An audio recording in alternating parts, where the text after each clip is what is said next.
Michael Burry has just sent a warning to Google stock investors. He tweeted that Alphabet is doing something similar to what Motorola did in 1997. I don't know if you know what happened to Motorola stock post 1997, but it basically went nowhere for a long time. It lost 20 years almost. So let's see exactly what he's saying and if this great crash that happened to Motorola will happen to Alphabet now. He tweeted, Alphabet looking to issue a 100-year bond. So he's actually talking about what Bloomberg just reported on. Bloomberg said Alphabet plans to sell a very rare 100-year bond as part of its mega debt issue, in the first sale of such a long-dated debt by a technology firm since the late 1990s. The 100-year bond will be denominated in sterling, along with 4 other tranches in the currency, according to a person familiar with the matter. The deal, which is Alphabet's debut sterling sale, could be priced as early as tomorrow, the person added, asking not to be identified.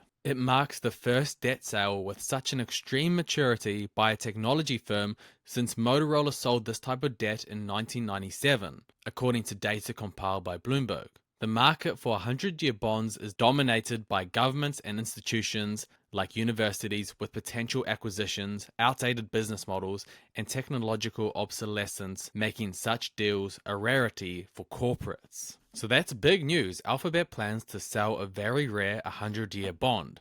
Now let's see what Burry said about this. And this is where things get interesting. He said Alphabet looking to issue a 100-year bond. Last time this happened was Motorola in 1997, which was the last year Motorola was considered a big deal. And he's actually right on that. Like, who cares about Motorola anymore? I haven't heard about Motorola, in probably like 20, 30 years. He said at the start of 1997, Motorola was a top 25 market cap and top 25 revenue corporation in America. Never again. The Motorola corporate brand in 1997 was ranked number 1 in the US ahead of Microsoft. It was ranked ahead of Microsoft. In 1998, Nokia overtook Motorola in cell phones, and after the iPhone, it fell out of the consumer eye. Today, Motorola is the 232nd largest market cap with only 11 billion in sales. So basically, since it issued its own 100-year bond in 1997, it just collapsed and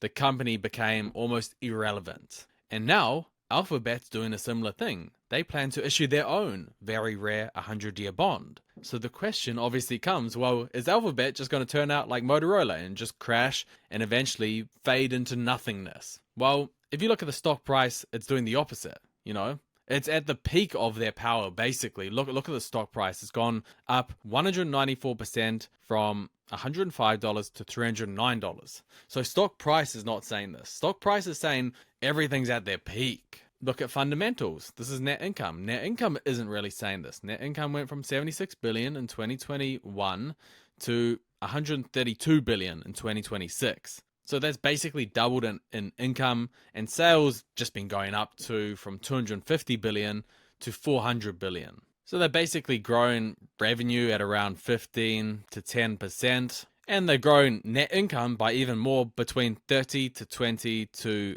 15%. So everything just on paper looks very high growth. But then they go and make a decision to spend a lot of money on capital spending to surge. It says Alphabet's capital spending is set to surge in the AI race. If you see, look at this, 2026, they're expected to spend over 150 billion. In 2027, again, over 150 billion. So in 2 years, it looks like they're going to spend 300 billion in CapEx in AI. Now, in order to do this, they need the money. If you look at their balance sheet, well, they've only got 126 billion in cash. So if they're going to spend 300, they need to raise money somehow. So how are they raising money? They're issuing a very rare 100-year bond. But this is where the warning comes into play. What Michael Burry is basically suggesting here isn't that Google, the business, will, collapse just all of a sudden. It's more of a historical warning about dominant companies issuing ultra long-term debt and what that sometimes signals.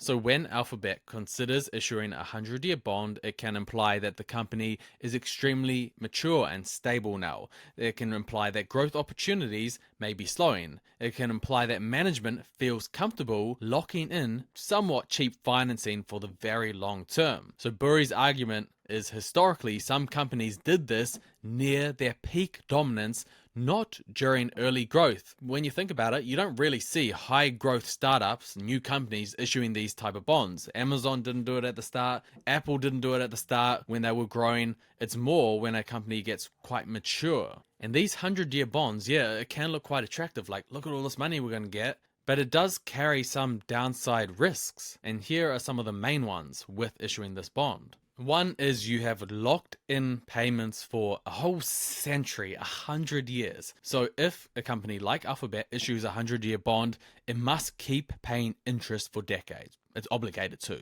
It means that future management inherits that obligation. Anyone who's managing the company has to do it. Even if the business model changes, if any changes happen in the business, the debt still stays. You still have to keep paying that to the bond holders. You've also got an opportunity cost if interest rates fall. If rates drop later, the company is stuck paying higher interest. Refinancing may not be possible without penalties, and new competitors could potentially borrow cheaper. So what seems cheap today may look expensive later. And you've also got just reduced financial flexibility. Very long-term debt can limit future borrowing capacity, can affect credit ratings, can restrict strategic pivots or acquisitions. So it reduces future optionality.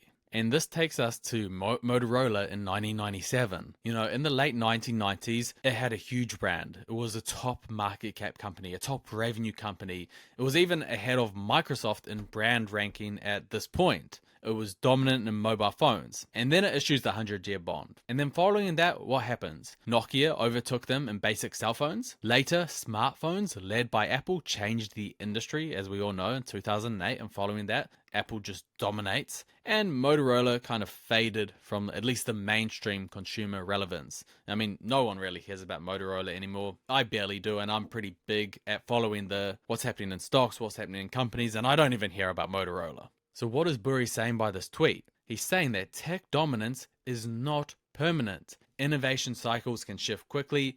With AI, platforms or regulations can reshape the way search and ads form. Even ChatGPT might take over from Google. And this capital structure can signal maturity of a company. Ultra long-term bonds sometimes appear when growth slows. In history, we know it doesn't repeat, but it does rhyme. And yesterday's giants often look untouchable until they collapse. He also sends another little bit of a warning to Alphabet investors. This is what he said. He said 2025 10K released this AM.